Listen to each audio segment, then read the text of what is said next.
We were about to take on the Iberian coast of Portugal with 200 rolling miles towards Lisbon, one of our most demanding sailings so far. But first we were to drop off Robert for his flight back home, just across the border, and we took the chance to see the two main attractions here. We have arrived in Portugal, and we made our first port at Viana de Castelo. And it seems to be a really pretty little town, which I think it's like the Castelo is the Santa Lucia. It's like you can see like a big church up the hill that direction. And we're gonna go and see the view from it. As we understand, it goes a little train up the hill, so we don't have to walk the way because we don't have that much time here. And then we docked at the outer deeper harbor, so we are just like next to a big museum boat from is an old hospital boat that supported the fishermen once they were like very far, I think in the North Sea or something. So I think it's open even though it's Sunday, so we're gonna go and see the church with the view, and then the boat, and then we probably gonna leave here. On our walk we passed the town, and it occurred to us a few things differed as soon as we entered Portugal, as buildings were quite special with tiles in all kinds of patterns. And more to our favour, we were out of the siesta region where everything closed during day, something the marinero told us proudly.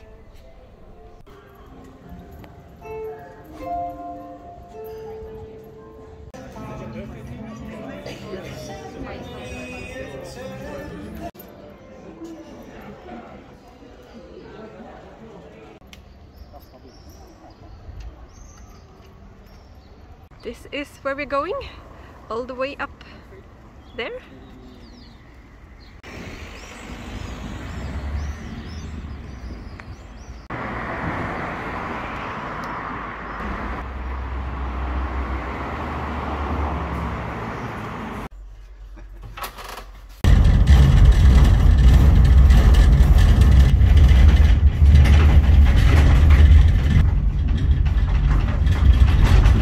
We arrived at the top, and it's quite big.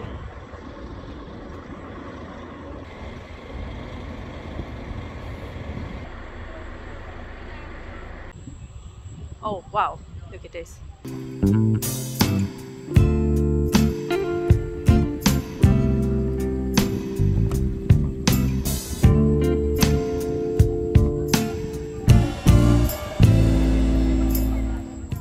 Well, all signs were in Portuguese, so we don't know that much about it, but we enjoyed the view for a little while.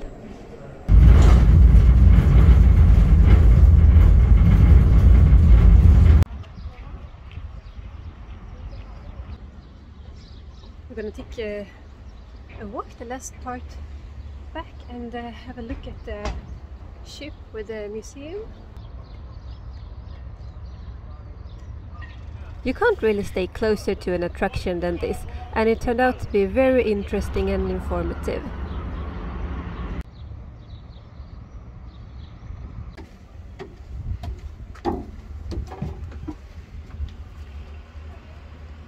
The ship was not only a hospital ship, but it also supported the fishermen with other things like food supplies and like nets and fishing stuff, and it joined them for the cod fishing in Newfoundland and Greenland waters, so you can imagine it was pretty cold on this ship.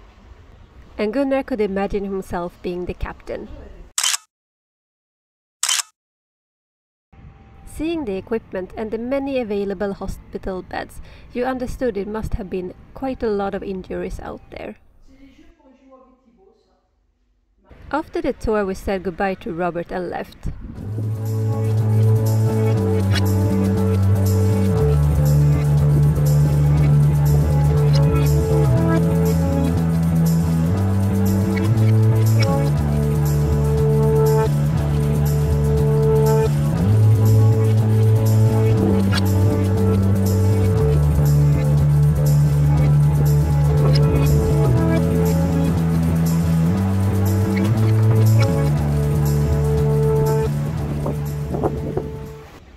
Sailing towards Porto, and we have lots of wind and lots of waves. So we're sailing with only the Genoa because like the main sail is hard to stabilize in those winds. And we make about 6.2 knots with the full Genoa out at the moment, which is pretty good. And we are probably not gonna go into like Porto, the main area, but a port just before there, and then take the metro in. I think it's gonna be more convenient. But we're really looking forward to it. It's a city that we have like planned to go to. So Porto and Lisbon is like the big cities we want to see here.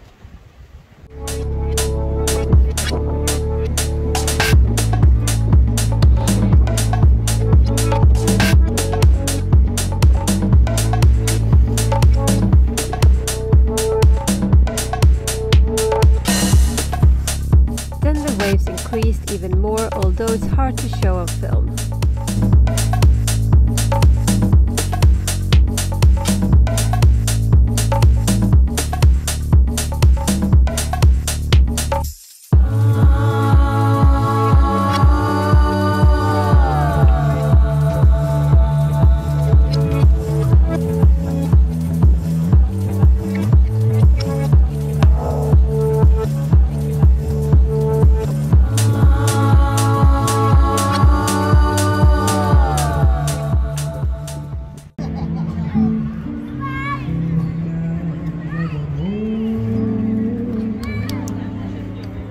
We got the very last dock spot in the port outside of Porto and took the metro to enjoy the riverside parts of the city in the evening sun. And we were happy we didn't attempt to anchor in the currents of the river here. We of course did not have time to see a lot, so we stayed another day to see more of this vibrant but slightly odd city.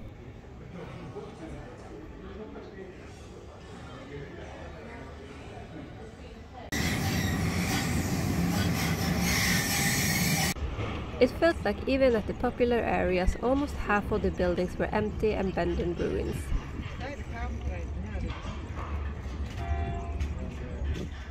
After 2 days we were satisfied with the city, and mainly for the hour-long wait to get there from the marina. Good morning!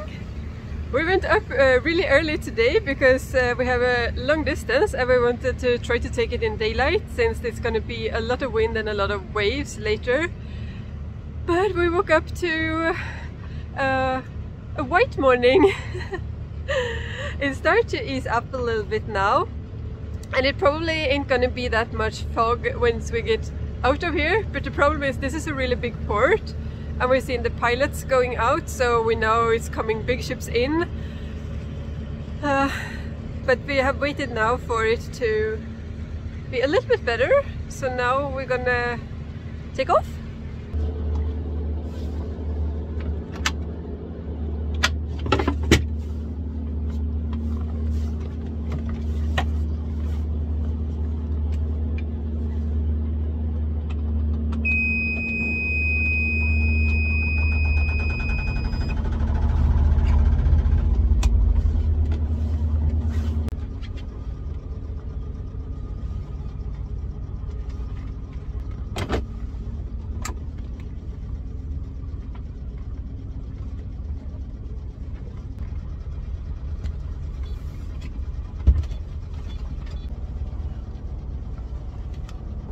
For safety we use double navigation systems on Tilda, and in conditions with less visibility we find it extra important.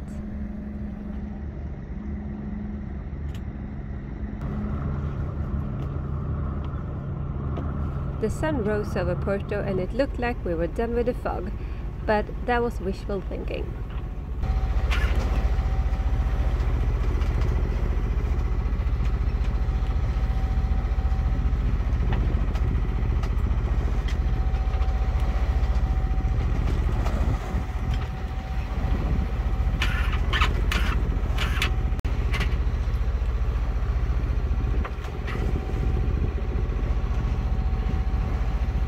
The sight is not very good at the moment again, and also the wind is not too good.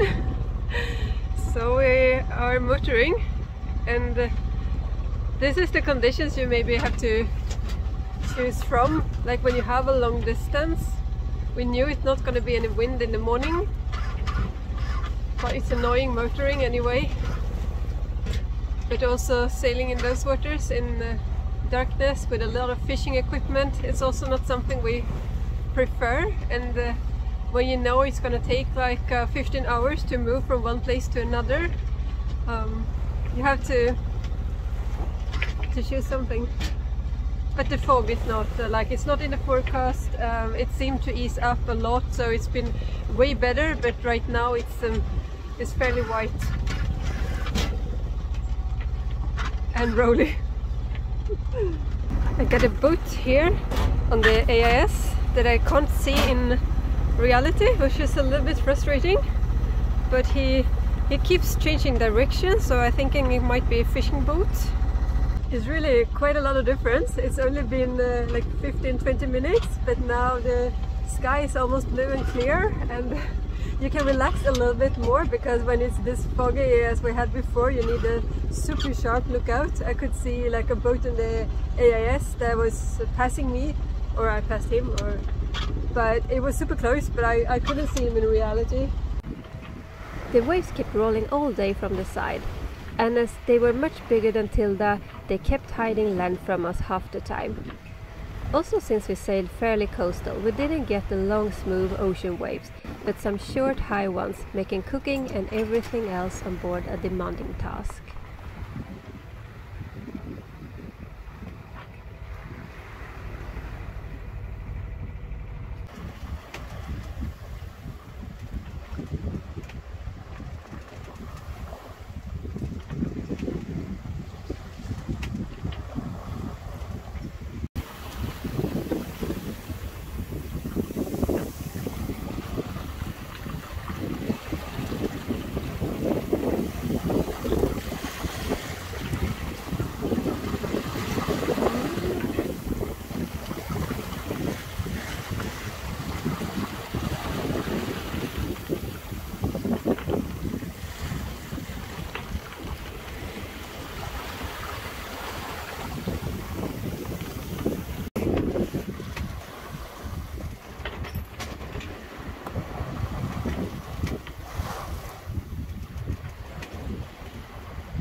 Finally, we also got even more wind, gusting up to almost 40 knots.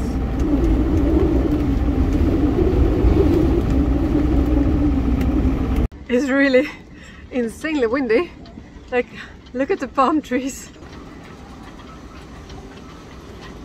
The last part today, it got really windy. When we were docking, we had about 30 to 35 knots of wind. Not my favorite type of sailing, but it felt good to do this a little bit more difficult stretch when we were alone, a little bit outside of Lisboa. I think it's a little bit of a fancy place. It was definitely one of the more uptown places we've been so far. As we assumed, this turned out to be the place for wealthy Lisbon residents who wanted to escape the city, and it showed in everything from clothing to cars.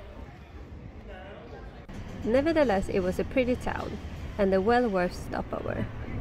If you liked this episode, please give it a big thumbs up and join us next week as we sail up the river to central Lisbon. If you haven't already, subscribe to the channel to not miss out.